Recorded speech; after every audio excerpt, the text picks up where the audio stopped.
मिला टाइम्स में खुश आमदीद। इसराइल भले ही अमेरिका के सपोर्ट से गजा पट्टी पर बमबारी कर रहा है, बेगुनाहों को मार रहा है, लेकिन सच्चाई यही है कि 7 अक्टूबर के हमले में बुरी तरह शिकस्त खा चुका है। दूसरी तरफ इसराइल को हमास की तरफ से बनाए गए कैदियों की वजह से अपने ही मुल्क में जिल्लत का, रुसवाई का और विरोध का सामना करना पड़ रहा है। वो तमाम शहरी जिनके रिश्तेदारों को हमास ने कैदी बना रखा है, वो सड़कों पर उतरकर इसराइल के वज़ीर-ए-आज़म बेंजामिन नेतन्याहू की मुखालफत कर रहे हैं, नारे लगा रहे हैं और अपनी सरकार पर दबाव डाल रहे हैं कि वो तमाम शर्तों को मानते हुए इजराइल के शहरियों को रिहा कराए, हमास की तमाम बातों को माने। और इजराइल के वज़ीर-ए-आज़म बेंजामिन नेतन्याहू इस बात को मानने के लिए तैयार नहीं है, वो अपनी अना के शिकार हैं। और बेंजामिन नेतन्याहू को लगता है कि अगर वो हमास के ठिकानों पर इसी तरह हमला करते रहेंगे, गजा पट्टी के बेगुनाहों पर बमबारी होती रहेगी, तो हमास दबाव में आकर के, खौफजदा होकर के इनके कैदियों को रिहा कर देगा। लेकिन हमास की तरफ से बार बार यही कहा जा रहा है कि फ्री में कैदियों को रिहा नहीं किया जा सकता है। जब से इजराइल के 50 कैदियों की मौत इजराइल के हमले में ही हो चुकी है, उसके बाद से इजरायली शहरी और ज़्यादा परेशान हैं और अपनी हुकूमत पर ही दबाव बनाने लगे हैं।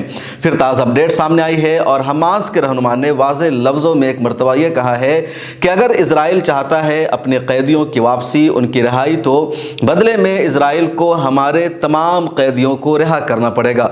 दूसरे लफ्ज़ों में समझे कि इजराइल ने हज़ारों फ़लस्तीनियों को अपनी जेलों में बंद कर रखा है। हमास का मुतालबा है कि हमारे जितने भी फ़लस्तीनी इजरायली कैद में हैं, उन तमाम को जेलों से छोड़ना पड़ेगा, आज़ाद करना होगा इजराइल को, तभी उनके तमाम कैदियों को रिहा किया जाएगा।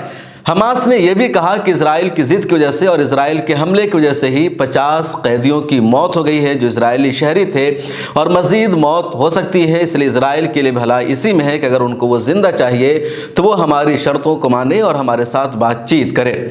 इजराइल पर यह दबाव उनकी आवाम बढ़ा रही है कि जगह प्रोटेस्ट हो रहा है, लेकिन बेंजामिन नेतन्याहू हमला करके ही अपने लोगों को रिहा कराना चाहते हैं। इस बीच इजराइल की फ़ौज ने कई जगहों पर ग्राउंड ऑपरेशन में कोशिश की कि हमास के ठिकानों पर वो रेड मारे और रेड मार करके अपने कैदियों को, अपने यरगमालियों को रिहा कराने में कामयाब हो सके, लेकिन इजरायली आर्मी को कामयाबी नहीं मिली है। हमास और दूसरी तंजीमों के लड़ाकों की वजह से इजरायली फ़ौज को पैदल जाना पड़ा है, उनके जंगी साजो सामान को लोगों ने तबाह बर्बाद कर दिया है।